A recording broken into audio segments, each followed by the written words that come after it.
এনসিপিদের ভুল একটাই, এনসিপি মানে স্টুডেন্টদের তো ভুল একটাই, সেই ভুলটা হলো ডক্টর ইউনূসের মতো একজন ভুল ব্যক্তিকে পছন্দ করছে না। এই লোকটা এনসিপিকে শেষ করে দিছে, এনসিপি জানেও না কেমন করে তারা শেষ করে দিল। তারা বিশ্বাস করছে এই লোকটার উপর, সে শেষ করে দিছে, এই স্টুডেন্টদেরকে শেষ করে দিছে। রিয়াদের একটা বক্তব্য আমি পড়লাম, সে ইয়াকে বলছে, জাজকে বলছে যে আমি গরিবের সন্তান, টাকা দেখে মাথা খারাপ হয়ে গেছিল। যদি ধনীর সন্তানও হয়, ধরেন আমি ধনীর সন্তান অথবা ধরেন ও ধনীর সন্তান, তো ওর ধনী পিতা কি ওরা লাখ লাখ টাকা দেয় প্রতিদিন? দেয় না। কিন্তু ধনী লোকও তার সন্তানের কাছে 1000 টাকা দিয়ে হিসাব নেয়, টাকাটা কই খরচ করছো, কারণ তার সন্তানকে সে বখে যেতে দিতে চায় না। ও যখন হাতে এতগুলো টাকা পেয়ে যায়, মাথা খারাপ হবেই রে ভাই, মাথা খারাপ হবে। এবং এই কাজটা কে করছে? এই সরকার করছে। এই সরকার তাদের উপর একটা মানে আপনার এই যে কিংস পার্টি, এটা সরকার চাপাই দিয়েছে, এই সরকার প্রধান চাপাই দিয়েছে। আমি ওদের দোষ দিই না তো, বিশ্বাস করেন, আমি ওদের না মায়া লাগে। এই গভর্নমেন্ট কি করলো এই কাজটা? ওরা কি চাইছে আমাকে ওই এসিবিতে উঠাই দাও? ওকে ওরা কি বলছে আমার হয়ে তোমরা গুলি করো? ওরা বলছে? সমস্ত দায় চাপছে ওদের উপর, যেখানে তারা পুলিশ প্রহরা পায় নাই। এর আগে এনসিপি বিভিন্ন জায়গায় যায় নাই, মিটিং করে নাই? মিটিং তো করছে। দরকারটা কি তাদের ছিল? এগুলো সরকার করছে। এই সরকার যেদিন গঠন হলো, আমি সেই দিন থেকে ক্রিটিক্যাল, কারণ ওই দিন থেকে আমার মনে হয়েছে যে এই লোকগুলি পারবে না। কোন লোকগুলি পারবে না পারবে সেটা তো বোঝার ক্ষমতা আছে রে ভাই আমার। আমি এই দেশে 36 বছর ধরে সাংবাদিকতাই করি।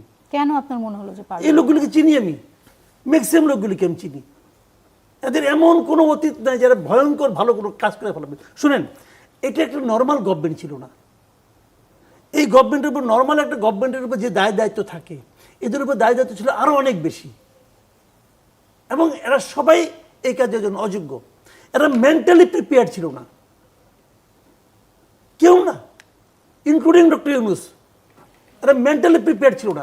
ইউনূস সাহেব যদি মেন্টালি প্রিপেয়ার থাকতো, তাহলে ফ্রান্সের ওই সময় ডাক্তারের কাছে যাইতো নাকি অপারেশন করার জন্য? উনি মেন্টালি প্রিপেয়ার ছিলেন না। একটা অপ্রস্তুত লোককে আইনে আপনি বসাই দিয়েছেন চেয়ারে যুদ্ধক্ষেত্রে, এবং এটা বিশাল যুদ্ধ। এবং উনি নিজে, আচ্ছা, নুরুল কবিরের কাছে ইন্টারভিউ উনি কি বলছেন? উনি বলছেন ওনারা এই কাজটা জানেন না, এটা ওনাদের ফিল্ড না, দেখি করতে করতে শিখবো, বলেন নাই? বলছেন। এবং উনি বলছেন অন্য যারা কারা কি করতেছে, আমি তো ভালো মতো বিষয়টা বুঝি না, তো ওনাদের আমি কি ভুল ধরবো? বুঝলেন? তার মানে উনি করতে করতে শিখ, তার মানে উনি একটা এক্সপেরিমেন্ট করতেছেন, ট্রায়াল অ্যান্ড এরর বেসিসে উনি যাবেন। দেশ নিয়ে এটা হয়? পৃথিবীর কোন একটা সরকার যদি এই কথাগুলি বলে? মাসুদ কামাল, আপনার মতে কি কারা অল্টারনেটিভ ছিলেন? যারা অল্টারনেটিভ কে ছিলেন? আমার বলা দরকার, আমি অন্য যদি ট্রাই করি না, যে আমি নাম বলে কারে বিপদে ফেলাবো। প্রস্তুত তো কেউই ছিলেন না। প্রস্তুত কেন?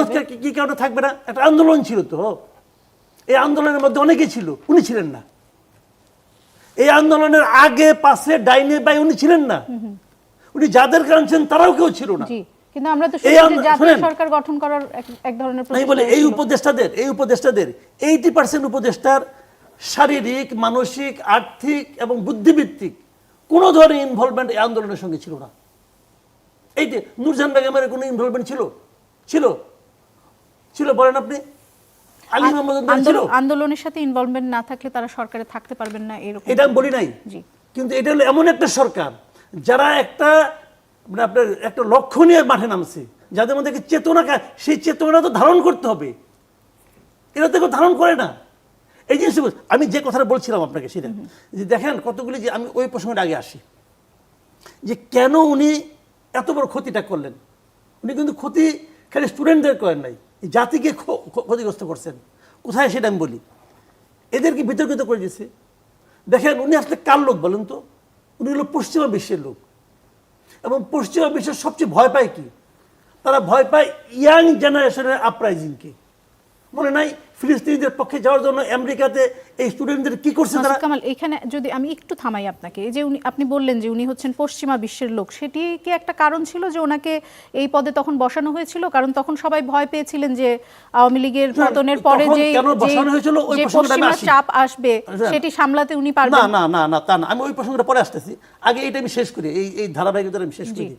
কাজে উনি কিন্তু ওই কাজটাই করছেন যে ইয়াং জেনারেশন যেন আগামীতে কোনো আন্দোলন করতে না পারে, এই কাজটা শেষ করে দিছে। এমন ইয়াং জেনারেশনকে, এই ছাত্রদেরকে এমন একটা জায়গায় উনি পৌঁছে দিছে, এরা যদি আগামীতে কোনো আন্দোলনের জন্য ডাক দেয়, কেউ আসবে না, আসবে না। কারণ বলবো তোমরা তো এগুলি করো, তোমরা তো এগুলি করছো। দেখেন রিয়াদের যে এনসিপির কথা বলছেন নাকি সব তরুণ, সামগ্রিকভাবে তরুণ প্রজন্মের কথা বলছেন? উনি তরুণ প্রজন্মকে নষ্ট করেছেন। আমি আরেকটা এক্সাম্পল দিই। দেখেন এই গভর্নমেন্ট ক্ষমতা নেওয়ার পরে প্রথমে আমি বলছিলাম, তখন আমি মনে করতাম যে ইউনূস সাহেবের মধ্যে একটা মানে শুভ ইচ্ছা আছে, আকাঙ্ক্ষা আছে। তখন আমি বলছিলাম আপনি দুইজন স্টুডেন্টকে আপনার উপদেষ্টা পরিষদে নিয়ে ভুল করছেন। অনেকে মনে করছে যে আমি বোধহয় তাদের যোগ্যতা এবং মেধা নিয়ে প্রশ্ন করছি। না, তা করি নাই। কিন্তু আমি যেটা করছি সেটা হলো এটা করার মাধ্যমে সারা দেশের যে ঐক্যবদ্ধ তরুণ সমাজ ছিল, এদের ঐক্যটাকে উনি নষ্ট করে দিয়েছেন। অনেককে বলতে শুনছে, আমাকে বলছে এই যে ওদেরকে কিভাবে নির্বাচন করলো, কোন যোগ্যতায় নির্বাচন করলো, আমি নই কেন? এই প্রশ্নটা অনেকের মনে ছিল। কেন আপনি ঢাকা ইউনিভার্সিটি থেকে 2টা স্টুডেন্ট কিনলেন? ঢাকা ইউনিভার্সিটিকে সবচেয়ে বেশি ওদেরকে 1 লাখ স্টুডেন্ট মারা গেছে। ঢাকা ইউনিভার্সিটি কেউ মারা যায় নাই। পাবলিক ইউনিভার্সিটি আপনি কেন নিলেন না? প্রাইভেট ইউনিভার্সিটি কেন নিলেন না? কোনো যুক্তি নেই। এই সমস্ত প্রশ্ন উঠবে, এটা উনি জানেন। যিনি এই কাজটা করছেন, ঐক্যটাকে ভেঙে দিয়েছেন। ভেঙে দেওয়ার ফলে কি হয়েছে? কেউ মন্ত্রী হয়েছে, অন্যরা যারা মন্ত্রী হতে পারে নাই তারা বলতে আমি মন্ত্রণালয়ে যাই, যে আমি তদবির করি। কেউ ভাবছে মন্ত্রণালয়ের মধ্যে যাওয়ার সুযোগ নাই, আমি আমার এলাকায় থাকি, এখানে আমি এই কাজগুলি করি, তদবির করি। শুরু হয়ে গেছে। যারা তদবির করতে পারছে তারা টাকা পাইছে, যারা করতে পারে নাই তারা আবার নিজেদের মধ্যে এক ধরনের ঈর্ষা কাজ করছে, যে আমি তো সমন্বয় হইতে পারলাম না, হইলে তো আমি এগুলি পারতাম। তো এই যে বিষয়গুলো পুরা জিনিসটাকে তছনছ করে দিচ্ছে। যদি উনি না দিতেন, না নিয়ে বলতেন তোমরা সমন্বয় একটা মিলে একটা কমিটি বানাও, তোমরা জনগণের পালসকে ফিল করবা, করে আমাদেরকে জানাবা, এবং আমরা সেটা যদি বাস্তবায়ন না করতে পারি আমাদেরকে চাপ দিবা, তোমাদের সঙ্গে আমরা প্রতি মাসে 2 বার করে বসবো, তাহলে হতো একটা জিনিস। সেই কাজটা করে নাই। তাদেরকে নিয়ে একজনকে একটা মন্ত্রণালয়ে আপনি বলছেন যে সরকারে ছাত্রদের প্রতিনিধি নেওয়াটা একটি ভুল সিদ্ধান্ত ছিল। একদম ওইটা শুরু থেকে আমি বলতেছি। ওইটা করে কিন্তু আমরা পুরো দেশের ছাত্র ঐক্যটাকে তারা একদম ধ্বংস করে দিয়েছে। এই ছাত্ররা হতে পারতো। সেটা কি ডক্টর মোহাম্মদ ইউনূসের সিদ্ধান্ত ছিল? অবশ্যই। উনি বুদ্ধিমান লোক, বুঝবেন না। আপনারা কাইটা চলে যাবো, আপনি বুঝবেন না। এই ভুলকে যদি এটা ধরে নেই যে এটি আমি তখন মনে করছিলাম ভুল। এটা কি উনি না বুঝে করেছেন নাকি বুঝে করেছেন? আমি তখন মনে করছিলাম না বুঝে করছেন। এখন ওনার কর্মকাণ্ড থেকে বুঝি উনি খুবই যে বলে না মেটিকুলাস ডিজাইন করছে, এটা ওনার মেটিকুলাস ডিজাইন। সেটা উনি কেন করবেন জানেন? এটা কেন করবেন ওনাকে জিজ্ঞেস করেন, আমি কেমন করব? আপনি তো বলছেন যে উনি বুঝে করেছেন। আমি তো বলি, আমি তো বলছি আপনার এই ধারণার পিছে কোনো কারণ আছে। আমি তো বলছি এটা পশ্চিমা বিশ্বের একটা মেটিকুলাস ডিজাইন, যে ইয়াং জেনারেশনকে শেষ করে দাও, পলিটিক্যাল পার্টিকে শেষ করে। আমি বলি আপনাকে, শুনেন, এই যে বিএনপির বিরুদ্ধে 92% বলছে যে চাঁদাবাজি, মারামারি, হুড়াহুড়ি করে, এটা থামানোর দায়িত্ব কার? বিএনপি কি ভাই কোনো ক্যাডার ভিত্তিক করে নাকি, রাজনীতি করে নাকি? একটা বললো সবাই দাঁড়াও, সবাই দাঁড়াবে, এই পার্টি তো বিএনপির না। এটা থামানোর দায়িত্ব গভর্নমেন্টের। বিএনপিকে আপনি দায়ী করতে পারবেন তখন যখন নাকি গভর্নমেন্ট কাউকে অ্যারেস্ট করলে বিএনপি তার বিরুদ্ধে মিছিল করবে। এক্সাম্পলতে বলি, রিয়াদ এত বড় ঘটনা করছে, রিয়াদের ব্যাপারে কি এনসিপি কোনো বিবৃতি দিছে যে না তাকে অন্যায়ভাবে করা হয়েছে? দেয় নাই তো। যদি দিত তখন আপনি এনসিপিকে দায়ী দিতে পারতেন। তাকে তো করার সুযোগ করে দিয়েছে গভর্নমেন্ট, কইরা একটাকে আটকাইছে। বিএনপি কি এক জায়গায় বলছে যে ওই লোকটাকে তুমি কি কারণে ধরলা, কি কারণে মারলা? ধরার দায়িত্ব কার?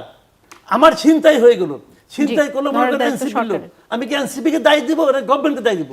যে গভর্নমেন্ট কেন ছিনতাইকারীকে আটকালো না? তো বিষয়গুলো গভর্নমেন্টের, তো গভর্নমেন্ট সেই দায়িত্ব পালন করছে না কেন? মানুষকে বোঝাচ্ছে যে রাজনীতিবিদরা, পলিটিক্যাল পার্টিগুলো তোমার সমস্যার সমাধান দিতে পারবে না। বিরাজনীতিকরণের একটি জি, দ্যাট ইজ দ্য পয়েন্ট।